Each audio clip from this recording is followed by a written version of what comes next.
Assalaamu calaykum waraxmatullaahi tacaala wabarakaatuh. Waan idin salaamay walaalahayga Soomaaliyeed meel kastood caalamka ka joogtaan. Salaan kadib walaalayaal, marka hore waxaad ku soo dhawaataan boggayga YouTube-ka ee aan ugu magac daray Soomaali Maxamed. Boggan waxaan Soomaali Maxamed ugu bixiyey waxaan si khaas ah ugu talagalay shacabka Soomaaliyeed ee meel kastoo caalamka ka joogaan. Taa micnaheedu ma ahan intaan Soomaali ka ahayn waa ka mamnuuc. Cid alaale ciddii doonta ayaa wax ka daalacan karto, muuqaalka la degi karto, subscribe dhihi karto, like saari karto, balse waxaan mudnaan gaar ah ku siinayaa dadka Soomaaliyeed. Walaalayaal, boggan waxaad ka daalacan doontaan barnaamijyo waxtar leh, kuwaasoo aan isleeyahay aqoon kororsi bay u noqon doonaan walaalahaga Soomaaliyeed. Insha Allahu tacaala qof idinka mid ah kama bixi doono ama kama laaban doono isagoonan wax ka faa'iidin wixii uu halkan ka daawaday.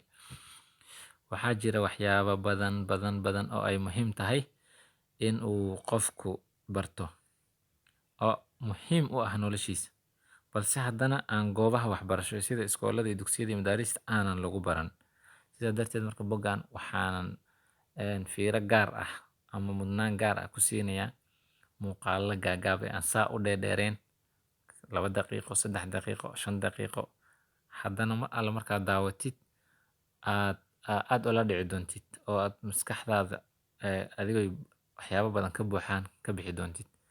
Marka walaalayaal, yaan la hilmaamin in la yiraahdo subscribe, yaan la hilmaamin like, yaan la hilmaamin maxaa idin dhahay share, so that si ay dad badan uga faa'iidaan barnaamijyada aan halkan kusoo bandhigi doono. Aad u mahadsantihiin. Ha ka qadina barnaamijka xigi doono oo noqon doono barnaamijka ugu horeeya oo aan isleeyahay cashir muhiim ah buu u ahaan doonaa bulshada.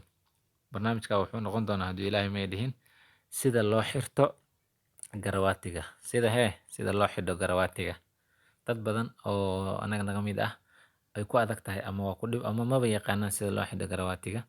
Waxaad arkaysaa dad iska duduubayo, waxaad arkaysaa dad iska tuurayo ma kare iga dhaaf dhibkiisa kuleh waayo ma xiran karaan ama xiran yaqaanaan. Sida darteed barnaamijkan ugu horeeya halkan kusoo bandhigi doono wuxuu noqon doonaa insha Allahu tacaala xirashada garawaatiga ka bogasho wacan. Mahadsantihiin.